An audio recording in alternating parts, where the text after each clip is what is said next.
السلام عليكم. غادي نوجد معكم واحد الحليوه اللي اقتصاديه. غنحتاجو زبده مرقرين، غندير معاها 2 كيسان الزيت، 2 كيسان السنيده، قبصه ملح، نمعكها حتى تولي على شكل بوماد. غادي ندير صفر بيضه، وهذاك البيض نحتفظ به 3 د البيضات، وبياض البيض احتفظي به حتى الاخير. غادي ندير واحد الباكيه ديال النيدو تعطي واحد المذاق رائع لهاد الحليوه. اللي بغى يدير الزبيب، اللي بغى يدير اي اضافه. نص باكيه ديال الخميره د الحلوه، غير نص باكيه كافيه. كيلو ديال الدقيق، اللي جاتو خفيفه يزيد شويه.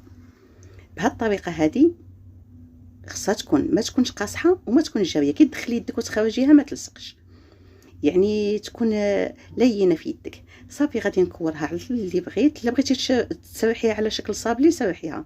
غديري في الكوك وسنيده تخلطيهم في البياض البيض وتطبعيهم. الشكلاط البيض في حمام مريم وديه ملون كريمه غزاله.